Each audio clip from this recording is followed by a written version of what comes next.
When Tomorrow Quietly Arrives, at 61 years. Part 2. I used to think retirement would feel like reaching the finish line. For 40 years, every alarm on my clock had a purpose. Every Monday mattered. Every meeting, every deadline, every rushed lunch at my desk somehow proved that I still belonged somewhere. Proved that people needed me. And my phone buzzed constantly. My calendar looked like a game of Tetris. Then one Friday afternoon, my coworkers hugged me, and the management handed me a crystal glass plaque with my name engraved on it. We took lots of smiling photos, and everybody wished me a wonderful retirement. By the next Monday morning, everything became quiet. The phone never rang. It wasn't dramatic. It wasn't tragic. It was simply quiet, but a different kind of quiet. It was the kind of quietness that settles into a house before you've realized that everyone has already gone home. My name is Ellen. I'm 61 years old. And 6 months into my retirement, I learned something nobody had warned me about. I learned that you don't just retire from work.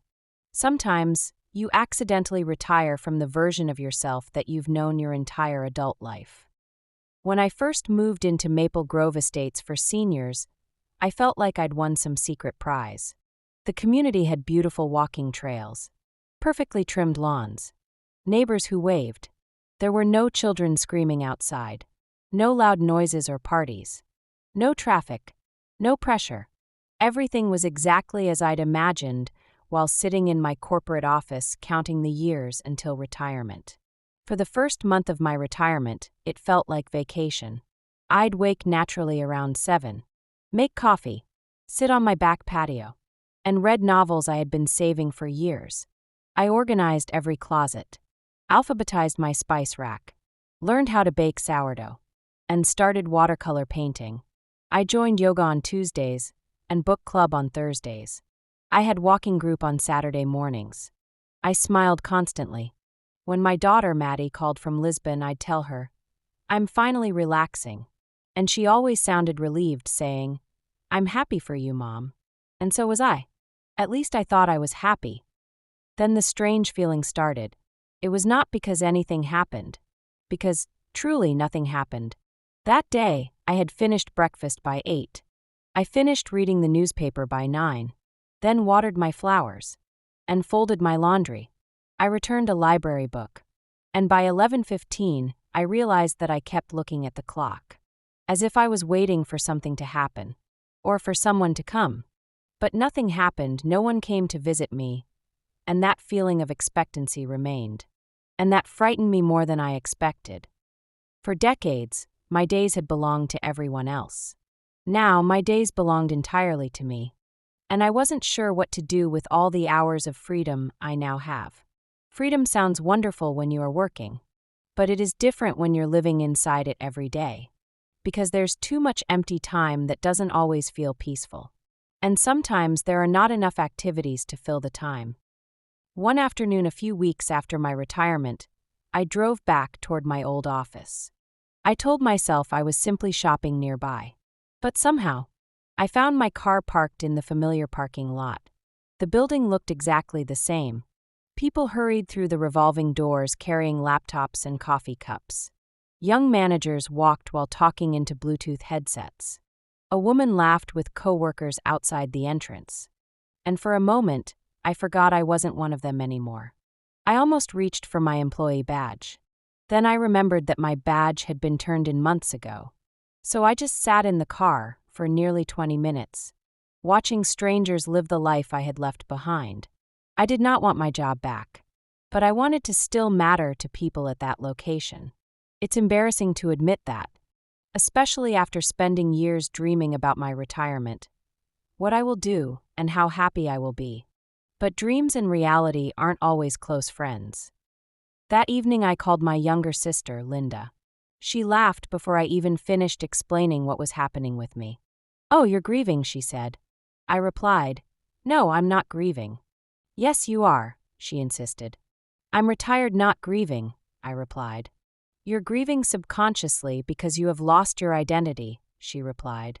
After she said that, there was a long silence between us. Then she said something I'll always remember. Many people think grief only comes after someone's burial. But every major life change buries a version of who we used to be. So, when we bury a part of ourself, we unconsciously grieve that version. Her words silenced me, because somehow, it explained the heaviness I had been carrying in my spirit without realizing it. Around the same time, I noticed something else. I noticed that friendships change when one's life schedules disappear. During my career life, my friends promised we'd stay in touch. In our conversations, we promised one another that we'll do weekly lunch, we'll travel together, we'll finally have time. These and other plans and promises came second place to their schedules. The first month of my retirement, people called me regularly. But by month 3, they called less often. By month 6, calls were rare, except they had a need or wanted something from me. I know they did not stop calling me because they stopped caring about me. It was because life kept moving, just without me as a relevant part of it. So I couldn't blame them. They still had their meetings and deadlines. They had their inside jokes, projects, office events, and promotions. As for me, I had my small projects around my house. Neither their life routine nor my own was wrong. Our lives were now simply different. But different can feel lonely before it feels peaceful. One Wednesday afternoon, I attended a community coffee social. There was about 20 retirees gathered in the clubhouse. Some played cards, some knitted. One man spent nearly 40 minutes explaining bird feeders. Another woman showed everyone photos of her grandchildren. I smiled politely, but inside I kept wondering, is this all retirement is about? Is retirement about conversations about medications, about the weather and grandchildren, and golf scores and doctor's appointments? After the event, I drove home feeling guilty for my thoughts. Because these were lovely people. They were kind people just sharing things that matter to them. So why did I feel like I was standing outside looking in? Maybe because somewhere deep inside me, I still believed growing older meant becoming smaller. I felt growing older meant being less interesting, less useful, less seen or noticed by people. It would take the next year of my life to discover how wrong I was. If this story is relatable to you in any way, please subscribe to this channel. It helps in bringing more real-life stories to light. The first morning of October arrived, with a softness that I hadn't noticed in years. The sun wasn't brighter. The birds weren't singing any louder. Nothing extraordinary had happened overnight. Yet when I opened my eyes, something inside me felt lighter. Not really happy, but lighter. 4 months after moving into Maple Grove Estates, I had measured each day by what was missing. No office emails. No strategy meetings. No quarterly reports. No calendar filled with appointments. My life had become strangely spacious. At first, I mistook that spaciousness for emptiness. So, I filled the emptiness with chores and activities. I convinced myself I was keeping busy. But being busy and feeling alive were not the same thing. One afternoon, while dusting a bookshelf I had dusted only 3 days before, I caught my reflection in the window. The woman staring back at me looked comfortable and healthy, but was quietly disappearing. I remembered a question my therapist had asked months earlier. If no one needed anything from you tomorrow, who would you choose to become? Back then, I hadn't answered, because I had never considered becoming someone new. I had spent 60 years becoming reliable, responsible, productive, dependable. Now I had to become myself. That realization frightened me more than retirement ever had. A week later, there was a knock at me door. It was Grace. She said, "Walking group leaves in 10 minutes. I smiled politely and replied, "I think I'll skip today." Grace folded her arms and stated, "You've skipped every Tuesday." "I've just been busy," I answered her. Glancing around the spotless house, Grace said, "Yes, I can see that." I laughed despite myself. Grace softened and told me, loneliness has a funny way of disguising itself as productivity." Those words lingered with me long after she walked away. Yes, loneliness can be disguised as productivity. How many years had I done exactly that? Even before my retirement. How many evenings had I stayed late at work because going home felt too quiet? How many promotions had become substitutes for connection? How many accomplishments had I mistaken for belonging? That day, I suddenly understood something. Retirement did not create my loneliness. It had just revealed it. So, the next Tuesday I went walking. But only about half a mile. I almost turned back 3 times. Because everyone else seemed to know each other. I heard inside jokes, shared histories, comfortable laughter, and felt like the new girl on the first day of school.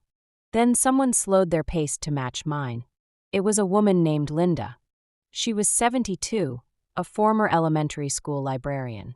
Widowed 8 years. Linda said to me, "I remember my first walk. I nearly pretended to twist my ankle so I could turn back." I laughed and confessed, "I almost stayed home." "I know," Linda responded. "You knew, how did you know?" I asked her. Linda winked and replied, "Grace texted us." I groaned and said, "Oh no," just as Linda said, "Oh yes." We both laughed and somehow, the walk became shorter and easier. Over the following months, life didn't suddenly become exciting. Rather, it became real. I joined the community book club. I discovered I still loved thriller novels. I started gardening beside neighbors who exchanged tomato seedlings like treasured family recipes. I learned that Harold down the street secretly painted watercolors, and that Maria wrote poetry, and Jim had once been an aeronautical engineer. It seemed that everyone had invisible chapters in their lives. Everyone, but just not me. So, one afternoon I confessed to the group. I spent 40 years introducing myself by my job title. There was silence in the group. Then Harold nodded and said, "I used to say, I'm a surgeon." Maria smiled. "I always said, I'm a teacher." Linda looked around the table, asking, "And now?" Nobody answered immediately. Finally, Grace spoke. "Now we're just people." These were simple words. But I felt tears gathering because I realized that we were just people, beneath all the titles. And maybe that had always been enough. Winter arrived quietly. The first snowfall covered Maple Grove in white silence. One evening, I received a phone call from my former company. A younger manager wanted advice about a difficult restructuring project. The old me almost said yes immediately. Instead, I paused, then agreed to a 1-hour mentoring session. Not because I felt obligated, but because I genuinely wanted to help. After the call ended, I smiled because I realized something profound. I no longer missed my job, but I missed mentoring people. And those were not the same thing. Within weeks, I volunteered to mentor young women through a local nonprofit. Every Thursday afternoon, mentoring sessions filled my calendar again. One young woman, barely 30, confessed through tears, "I feel like I'm failing everyone." I reached across the table to hold her hand. "No, you're just confusing exhaustion with failure," I said. At that moment, I realized I wasn't only comforting the younger woman. I was speaking to the woman I had once been. End of part 2. If you enjoyed this story, or if it is relatable to you in any way, kindly subscribe for more real-life stories.